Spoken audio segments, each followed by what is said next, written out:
ನಮಸ್ತೆ ಎಲ್ಲರಿಗೂ market insight by AJ ಚಾನಲ್ಗೆ ಸ್ವಾಗತ. ಸೊ ಇವತ್ತಿನ post market video analysis start ಮಾಡೋ ಮುಂಚೆ ಒಂದು ಕ್ವಿಕ್ ಡಿಸ್ಕ್ಲೇಮರ್. ಇಲ್ಲಿ ಯಾವುದೇ ರೀತಿ ಫೈನಾನ್ಷಿಯಲ್ ಅಡ್ವೈಸ್ ನೀಡ್ತಿಲ್ಲ ಮತ್ತು ನಾನು ಸೆಬಿ ರಿಜಿಸ್ಟರ್ಡ್ ರಿಸರ್ಚ್ ಅನಲಿಸ್ಟ್ ಅಲ್ಲ. ಸೊ ಯಾವುದೇ ಲೆವೆಲ್ಸ್ನ ಮಾತಾಡಿದ್ರು ಅದು ಬರೀ ಎಜುಕೇಷನಲ್ ಪರ್ಪಸ್ಗೆ ಮಾತ್ರ. ಇವಾಗ ನಾವು ಇಂಡಿಯನ್ ಈಕ್ವಿಟೀಸ್ ಮಾತಾಡೋ ಮುಂಚೆ ಒಂದು ಕ್ವಿಕ್ ಅಪ್ಡೇಟು. ಇವಾಗ ನೀವು ನೋಡ್ತಿರೋ ಚಾರ್ಟ್ ಬಂದ್ಬಿಟ್ಟು WTI ಕ್ರೂಡ್ ವ್ಯಾಲ್ಯೂ.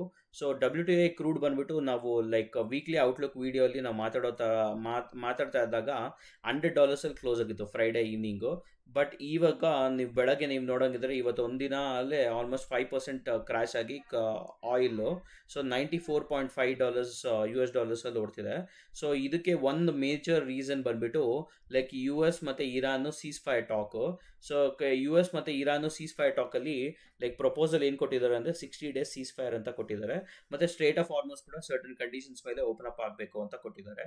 ಸೊ ಅದು ಏನಾರ ಅಕ್ಸೆಪ್ಟೆನ್ಸ್ ಏನಾರ ಪ್ರಪೋಸಲ್ ಆಕ್ಸೆಪ್ಟ್ ಆದರೆ ಸೊ ಇನ್ನು ಕ್ರೂಡ್ ವ್ಯಾಲ್ಯೂ ಬೀಳೋ ಚಾನ್ಸಸ್ ತುಂಬ ಕಾಣಿಸ್ತಿದೆ. ಸೊ ಅದೇ ರೀಸನಿಂದನೇ ಬೆಳಗ್ಗೆ ಇವಾಗ ನಮ್ಮ ನಿಫ್ಟಿ ನೋಡೋಣ. ಬೆಳಗ್ಗೆ ಅದೇ ರೀಸನ್ಗೋಸ್ಕರ ನಿಫ್ಟಿ ಬೆಳಗ್ಗೆ 185 ಪಾಯಿಂಟ್ಸ್ ಗ್ಯಾಪ್ ಅಪ್ಪಲ್ಲಿ ಓಪನ್ ಆಯಿತು. ಗ್ಯಾಪ್ ಅಪ್ಪಲ್ಲಿ ಓಪನ್ ಆಗಿದ ತಕ್ಷಣ ನ್ಯಾರೋ ರೇಂಜಲ್ಲಿ ಆಲ್ಮೋಸ್ಟ್ 70 ಪಾಯಿಂಟ್ಸ್ ನ್ಯಾರೋ ರೇಂಜಲ್ಲೇ ಟ್ರೇಡ್ ಆಯಿತು ಇಡೀ ದಿನ. ಅದಾದಮೇಲೆ 24,000 ಲೆವೆಲ್ಸ್ನ ಲಾಸ್ಟ್ 1 hour ದಟ್ ಇಸ್ 245 215 ಇಲ್ಲ 220 ಟೈಮಲ್ಲಿ ಬ್ರೇಕ್ ಆಯಿತು. ಸೊ ಇದಕ್ಕೆ ಮೇಜರ್ ಕಾಂಟ್ರಿಬ್ಯೂಟರ್ಸ್ ಬಂದ್ಬಿಟ್ಟು ಒಂದು ಈಚರ್ ಮೋಟರ್ಸ್ 6.4% ಪಾಸಿಟಿವ್ ಆಗಿ ಕ್ಲೋಸ್ ಆಗಿದೆ. ಮತ್ತು ಅದಾನಿ ಎಂಟರ್ಪ್ರೈಸಸ್ 4.7% ಪಾಸಿಟಿವ್ ಆಗಿ ಕ್ಲೋಸ್ ಆಗಿದೆ. ಮತ್ತು ಬಜಾಜ್ ಫೈನಾನ್ಸು 2.9% ಪಾಸಿಟಿವ್ ಆಗಿ ಕ್ಲೋಸ್ ಆಗಿದೆ. ವೆರಸ್ ಡ್ರ್ಯಾಗರ್ಸ್ ನೀವು ಲೆಕ್ಕ ಹಾಕಿದ್ರೆ ಯಾವುದು ಅಷ್ಟು ದೊಡ್ಡ ಡ್ರ್ಯಾಗರ್ ಏನಿಲ್ಲ ಇಲ್ಲಿ. ಲೈಕ್ ಟಾಪ್ ಲೂಸರ್ ಯಾವುದು ಇಲ್ಲ. ಟಾಪ್ ಲೂಸರ್ಸ್ ಹಂಗಂತ ನಾವು ಲೆಕ್ಕ ಹಾಕಿದ್ರೆ ಮ್ಯಾಕ್ಸ್ ಹೆಲ್ತ್ 2.2% ಮೈನಸಲ್ಲಿ ಕ್ಲೋಸ್ ಆಗಿದೆ. At the same time ONGC 1.6% negative ಆಗಿ ಕ್ಲೋಸ್ ಆಗಿದೆ. ಸೊ ನೆಕ್ಸ್ಟ್ ಅದೇ ಥರ ಕ್ವಿಕ್ ಅಪ್ಡೇಟ್ ನಾವು ಬ್ಯಾಂಕ್ ನಿಫ್ಟಿ ಕಡೆ ಬರಂಗಿದ್ರೆ almost bank Nifty 470 points gap ಅಪ್ಪಲ್ಲಿ ಓಪನ್ ಆಗಿ ಒಳ್ಳೆ ರ್ಯಾಲಿ ಅಪ್ಸೈಡ್ ರ್ಯಾಲಿ ಅನ್ನೋದು ನೀಡಿ 55,000 ಲೆವೆಲ್ನ ಬ್ರೇಕ್ ಆಗಿ 55,300 293 ಇಲ್ಲ 300 ಝೋನ್ಸಲ್ಲಿ ಸೆಟಲ್ಮೆಂಟ್ ಅಂತ ಪಡ್ಕೊಂತು. ಸೊ ಇದು ಕೂಡ ಆಲ್ಮೋಸ್ಟ್ 2.29% ಇಂಡೆಕ್ಸ್ ಅಪ್ ಆದರೆ ಇದರಲ್ಲಿ ಮೇಜರ್ ಕಾಂಟ್ರಿಬ್ಯೂಟರ್ಸ್ ಬಂದ್ಬಿಟ್ಟು PSU banks. Union bank 5.3%, can bank 4.5%, bank of India 4.3%. So ಇದು ಮೂರು ಕಾಂಟ್ರಿಬ್ಯೂಟ್ ಅನ್ನೋದು ಒಳ್ಳೆ ರ್ಯಾಲಿ ಮಾಡ್ತು. ಪ್ಲಸ್ ಇನ್ನೊಂದೇನು ಅಂದರೆ ಎಲ್ಲ ಬ್ಯಾಂಕ್ ನಿಫ್ಟಿಯಲ್ಲಿ ಇರೋ ಎಲ್ಲ ಸ್ಟಾಕ್ಸು ಇವತ್ತು ಪಾಸಿಟಿವ್ ಅಲ್ಲೇ ಕ್ಲೋಸ್ ಆಯಿತು. ಸೊ ಇದೇ ರೀಸನ್ನಿಂದ ಆಲ್ಮೋಸ್ಟ್ ಬ್ಯಾಂಕ್ ನಿಫ್ಟಿ 2.2% ಕ್ಲೈಂಬ್ ಆಗೋಕ್ಕೆ ಸಾಧ್ಯ ಆಯಿತು. Sector wise broad base sectors ಬಗ್ಗೆ ನೋಡೋಂಗಿದ್ರೆ ಆಲ್ಮೋಸ್ಟ್ ಎಲ್ಲ ಸೆಕ್ಟರ್ಸು ಪಾಸಿಟಿವ್ ಅಲ್ಲೇ ಕ್ಲೋಸ್ ಆಗಿದೆ. ಅಂದರೆ ಲೈಕ್ ನಿಫ್ಟಿ ಮತ್ತು ಮಿಡ್ ಕ್ಯಾಪು ಮತ್ತು ಸ್ಮಾಲ್ ಕ್ಯಾಪ್ ಮತ್ತು ಮೈಕ್ರೋ ಕ್ಯಾಪು ಎಲ್ಲ ಆಲ್ಮೋಸ್ಟ್ ಹತ್ತತ್ರ +1% ಅಲ್ಲೇ ಕ್ಲೋಸ್ ಆಗಿದೆ. ಸೊ ನೆಕ್ಸ್ಟ್ ಅದೇ ಥರ ನಾವು ಸೆಕ್ಟರ್ ವೈಸ್ ನಾವು ಮಾತಾಡೋಂಗಿದ್ರೆ so auto sector banking sector ಎಲ್ಲ ಪಾಸಿಟಿವ್ ಆಗಿ ಕ್ಲೋಸ್ ಆಗಿದೆ. ಇಲ್ಲಿ ಮೇಜರ್ ಆಗಿ ನಾವು ನೋಡೋಂಗಿದ್ರೆ PSU ಬ್ಯಾಂಕ್ ಸೆಕ್ಟರು 2.9% ಪಾಸಿಟಿವ್ ಆಗಿ ಕ್ಲೋಸ್ ಆಗಿದೆ. ಇದರಲ್ಲಿ ಆವಾಗಲೇ ಹೇಳಿರೋ ಥರ ಕಾಂಟ್ರಿಬ್ಯೂಟರ್ ಬಂದ್ಬಿಟ್ಟು ಯೂನಿಯನ್ ಬ್ಯಾಂಕು, ಕ್ಯಾನ್ ಬ್ಯಾಂಕು ಮತ್ತು Bank of India.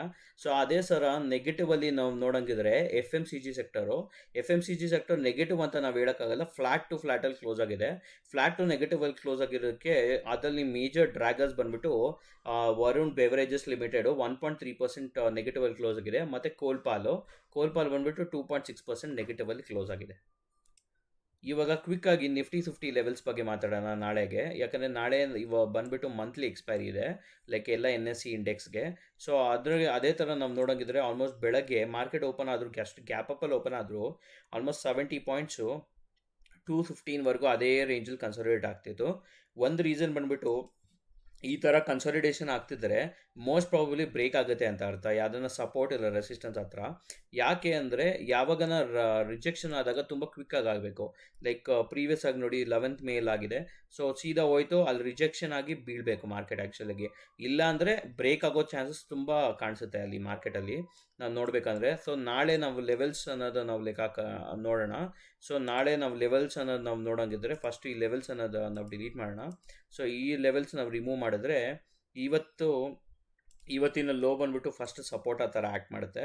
First support ಥರ ಲೈಕ್ 23,937ಇಂದ 958 ರೇಂಜು ಒಂದು ಸಪೋರ್ಟ್ ಥರ ಆ್ಯಕ್ಟ್ ಮಾಡುತ್ತೆ. ಸೊ ನೆಕ್ಸ್ಟ್ ಸಪೋರ್ಟ್ ಬಂದ್ಬಿಟ್ಟು ಅದೇ ಥರ ಡೌನ್ ಸೈಡ್ ನಾವು ಲೆಕ್ಕ ಹಾಕಿದ್ರೆ ಇದು ನೋಡ್ಬೋದು. ಇದು ಬಟ್ 300 ಪಾಯಿಂಟ್ಸ್ ರೇಂಜ್ ಆಗೋದ್ರಿಂದ so we can mark 23,840 level. So ಅದು ಕೂಡ ಒಂದು ಇಂಪಾರ್ಟೆಂಟ್ ಸಪೋರ್ಟ್ ಥರ ಆ್ಯಕ್ಟ್ ಮಾಡುತ್ತೆ. ಅದಾದಮೇಲೆ ಕೆಳಗಡೆ ತಿರ್ಗಾ ಅದಕ್ಕಿಂತ ಕೆಳಗಡೆ ನಾವು ಬ್ರೇಕ್ ಆದರೆ ಒಂದು ಸ್ಮಾಲರ್ ಲೆವೆಲ್ ದಟ್ ಇಸ್ 23,690ಇಂದ 710 ರೇಂಜ್ ಇದೆ. ಸೊ ನೆಕ್ಸ್ಟ್ ಬಂದ್ಬಿಟ್ಟು ಅಪ್ಪರ್ ಸೈಡ್ ನಾವು ನೋಡಂಗಿದ್ರೆ ನಿಮ್ಗೆ ಎಲ್ಲರಿಗೂ ಗೊತ್ತಿರೋ ಥರ ನೀವು ಇಲ್ಲಿ ನೋಡ್ತಾ ಇದ್ದಾರೆ ಆಲ್ಮೋಸ್ಟ್ 82 ಪಾಯಿಂಟ್ಸ್ ಗ್ಯಾಪ್ ಫಿಲ್ಲಿಂಗ್ ಇದೆ, like 70 to 80 points gap filling ಇದೆ.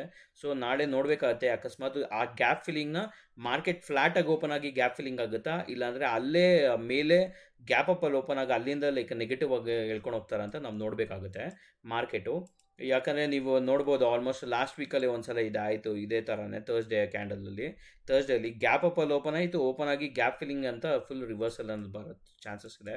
ಸೊ ನಾಳೆ ನೋಡಬೇಕಾಗುತ್ತೆ ಏನಾಗುತ್ತೆ ಅಂತ, ಬುಲ್ ಟ್ರ್ಯಾಪ್ ಮಾಡ್ತಾರೆ ಇಲ್ಲಾಂದರೆ ಸಸ್ಟೈನ್ಡ್ ಆಗಿ ಎತ್ಕೊಂಡು ಹೋಗ್ತಾರೆ ಮೇಲಕ್ಕೆ ನೋಡಬೇಕಾಗುತ್ತೆ. ಪ್ಲಸ್ ಮಂತ್ಲಿ ಎಕ್ಸ್ಪೈರಿ ಇರೋದ್ರಿಂದ ಸ್ವಲ್ಪ ಕೇರ್ಫುಲ್ಲಾಗಿ ಟ್ರೇಡ್ ಮಾಡಿ ನಾಳೆ ಪೊಸಿಷನ್ ಸೈಜಿಂಗು. ಸೊ ನೆಕ್ಸ್ಟ್ ಝೋನ್ ಬಂದ್ಬಿಟ್ಟು 24,230ಇಂದ 240 ರೇಂಜು.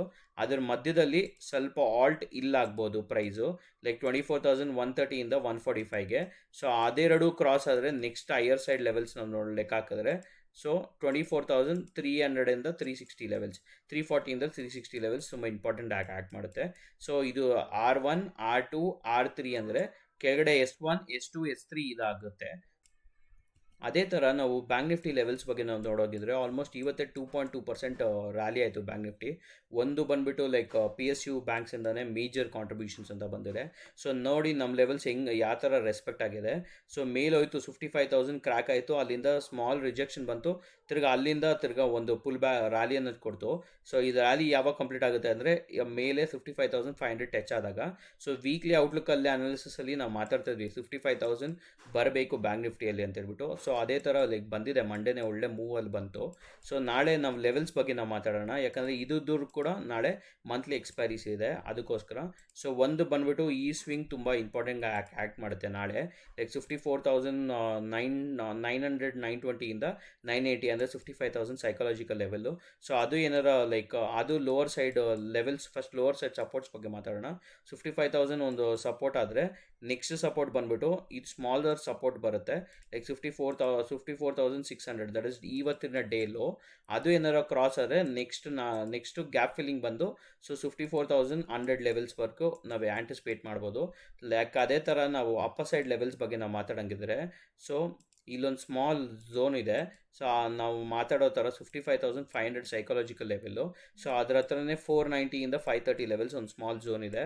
ಅದು ಏನಾರ ಕ್ರಾಸ್ ಆದರೆ ನೆಕ್ಸ್ಟ್ ಝೋನ್ ಆಲ್ಟ್ ಆಗೋ ಚಾನ್ಸಸ್ ಇರೋದು 56,100ಇಂದ 160 ಝೋನು. ಅದು ಅಕಸ್ಮಾತ್ ಏನಾರ ಬ್ರೀಚ್ ಆದರೆ ಸೊ ನೆಕ್ಸ್ಟ್ ಲೆವೆಲ್ ಬಂದ್ಬಿಟ್ಟು ಒಂದು ಸ್ಮಾಲ್ ಝೋನ್, ಒಂದು ಮೈನರ್ ಝೋನ್ ಇಲ್ಲಿ ಇದೆ. ಸೊ ಆ ಮೈನರ್ ಝೋನಲ್ಲಿ ನಾವು ನೋಡಬೇಕು ಆಗುತ್ತೆ ಏನು ರಿಯಾಕ್ಷನ್ ಆಗುತ್ತೆ ಅಂತ. ಆ ಝೋನ್ ಬಂದ್ಬಿಟ್ಟು 56,350ಇಂದ 420 ಝೋನ್ಸು. ಈಗ ಕ್ವಾರ್ಟರ್ಲಿ ರಿಸಲ್ಟ್ಸ್ ಕ್ಯಾಲೆಂಡರ್ ಬಗ್ಗೆ ನಾವು ನೋಡೋಂಗಿದ್ರೆ ಲೈಕ್ ನಾಳೆ ಸಿಮೆನ್ಸ್ ಮತ್ತು ONGCದು ರಿಸಲ್ಟ್ಸ್ ಬರ್ತಿದೆ. So at the same time ಬುಧವಾರ ಬಂದುಬಿಟ್ಟು ಕ್ಯೂಮೆನ್ಸ್ ಇಂಡಿಯಾದು ರಿಸಲ್ಟ್ಸ್ ಬರ್ತಿದೆ. ಸೊ ಈ ರಿಸಲ್ಟ್ಸ್ ಸ್ವಲ್ಪ ಈ ಸ್ಟಾಕಲ್ಲಿ ಸ್ವಲ್ಪ ವಾಲೆಟೈಲ್ ಇರೋ ಚಾನ್ಸಸ್ ತುಂಬ ಕಾಣಿಸ್ತಿದೆ. ಈ ವಿಡಿಯೋ ಇಲ್ಲಿಗೆ ಎಂಡ್ ಮಾಡೋಣ. ಸೊ ನೆಕ್ಸ್ಟ್ ವಿಡಿಯೋ ಬಂದುಬಿಟ್ಟು ನಿಮಗೆ ವೆಡ್ನೆಸ್ಡೇ ಈವ್ನಿಂಗ್ ಸಿಗುತ್ತೆ. Like Thursday Sensex monthly expiry ಇರೋದ್ರಿಂದ ಅದ್ರ ಬಗ್ಗೆ ಡೀಟೇಲಾಗಿ ಡಿಸ್ಕಸ್ ಮಾಡೋಣ.